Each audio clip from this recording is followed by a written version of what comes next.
So yan mga kagulay, isang maulan na umaga nga po at ngayon nga pong araw ay January 3, 2025. Siyempre mga kagulay, bago kumpisahan itong video na to, binabati ko po kayo ng Merry Christmas and Happy New Year. So pasensya na po at medyo late kasi nitong Pasko at hanggang bagong taon, medyo busy kami sa paggagayak ng aming taniman na sibuyas. Ngayon nga mga kagulay, January 3, pabunot namin ng pulang sibuyas ngayon. At yung aking tataniman ay nakaready na rin.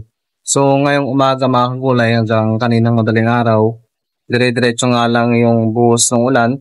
So ngayong pagliwanag, check ko muna kung matutuloy kaming magbunot ng punla para may transplant na nga itong aming pulang sibuyas. At yung ating punla ay masasaktan din. Lalo't yung ating panahon ngayon ay maulan. So yung tubig ulan ay nakakapit po ito sa mga dahon niya. So, tinatawag po dito sa amin, pagka ganong na-stuck siya o na-slip siya, magkakaroon siya ng madudulas sa dahon. So, yung tawag po dito sa amin nun ay nananaluyot. Pero sana matuloy yung pagbunot namin kasi yung aming talagang date ng transplant ng aming punla, bukas na po ng umaga. So, bali ang edad po ng ating punla ngayon ay nasa 44 days. At talagang pwede na siyang i-transplant. So ngayong araw na to talagang bigla na lang bumuhos tong ulan hanggang kaninang madaling araw. Kaya yun, tapusin na lang video na ito mga kagulay para po tingnan natin, makita nyo yung aming gagawin kung sakaling makapagbunot kami. Basta tapusin na lang video na ito para po mapakita ko po sa inyo.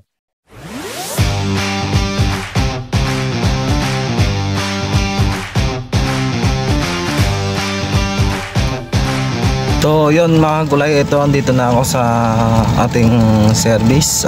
Titignan ko yung pula na sibuyas kung ano nga bang kalagayan sa pag-ulan na yan, at kung pwede nga ba itong lusungan o puntahan ng mga magbubunot ngayong araw. Dito na ako mga gulay sa pulaan namin. Ito na po yung pulang sibuyas. So tabing highway lang po siya. At ito yung bubunutin niya yun, yung pula namin na Super Pinoy. At kita nyo naman mga kagulay yung sa pag-aalaga namin ng Goresbet 1000 Plus. Ayan, ito yung aming pula ngayon, napakalinis. Tignan nyo naman mga kagulay yung dulong dahon, wala man lang siyang jet. Tingin ko mga kagulay mukhang mamaya sigurong konti pwede nang bunutin. So ngayon kasi maga may tubig pa siya yun. Kasi dyan po kasi po pwesto yung magbubunot. At syempre pag binunot ng punla, meron po sasama na lupa.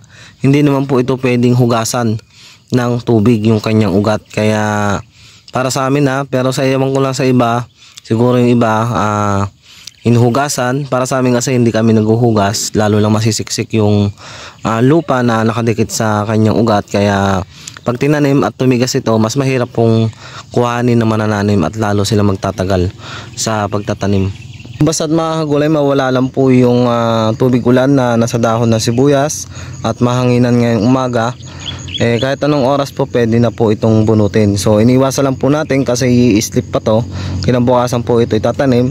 Yung mailagay natin sa sinako, at kahit po iyang yan, basta't meron pong tubig ulan sa kanyang dahon, maano po siya, dudulas po or mananaluyot yung kanyang dahon at masisira. So bali ang gagawin ko na dito mga kagulay, so yung iba po ginagawa, winawalis nila. Pero kami naman, hintayin na lang siguro namin na medyo humangin. So huminto naman ng ulan ngayong umaga, gantong nito.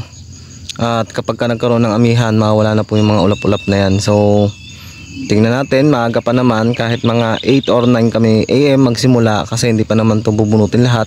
Bali ang patanim po nung sa akin at kay tatay po ay 4-5. So bali ang date nung akin ay 4, kaya pabunot ko po ngayong araw. Tapos yung kay tatay po bukas po ng umaga po ito bubunutin.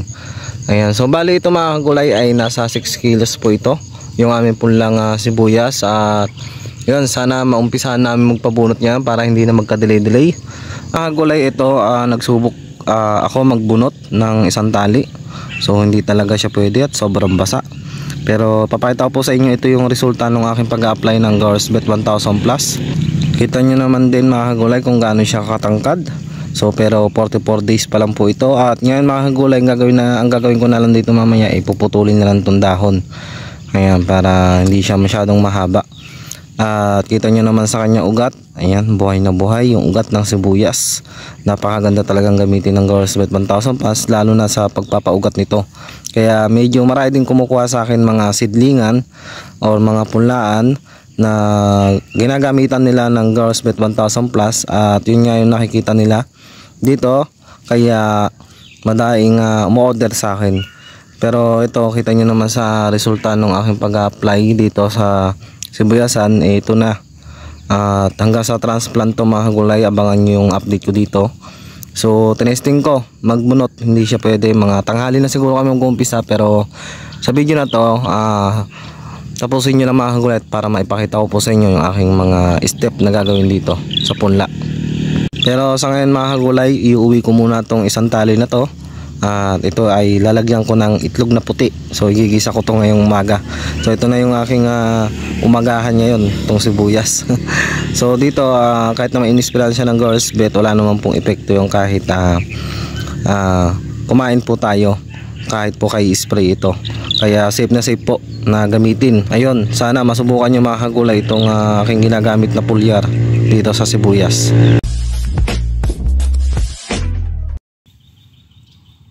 At ayun na nga mga kagulay, bandang alas 9 nag-start na pong magbunot ng sibuyas.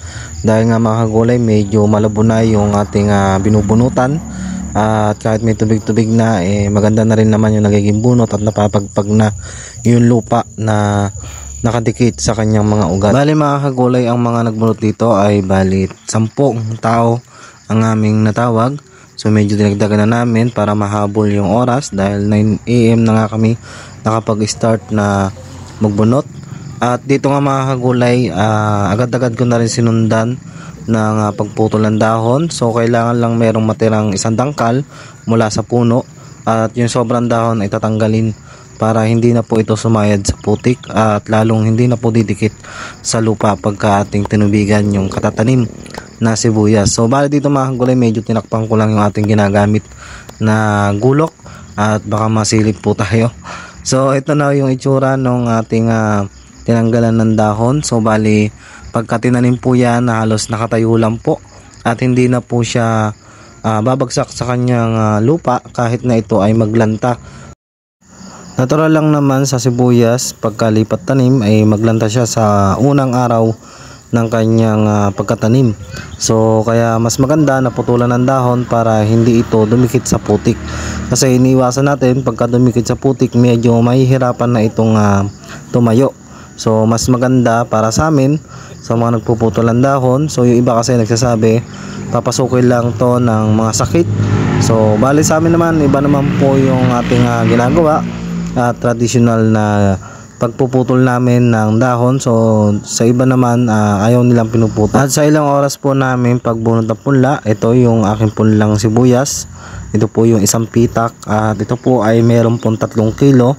So bali ito na po yung naging sinako niya, at meron na po naiuwi sa may bahay, at atin ng sinilong para hindi na po siya mag-init yung sako, dahil ito po ay hindi na po namin ito itatayo sa gabi. So yung iba po nagtatayo pa sa gabi, pero kami po hindi na po namin ito tinatanggal sa kanyang sinako, diretso na po ito sa bukid kinabukasan. At yung iba nga po mga kagulay, yung dati namin ginagawa ay sinasawsaw pa nga namin ito sa daitin. So kami hindi na po, dahil nga ginagamitan na po namin ito ng Growers Bet 1000 Plus, ay diretso sako na, diretso bukid na, diretso tanim na po siya, at di na po namin itatayo.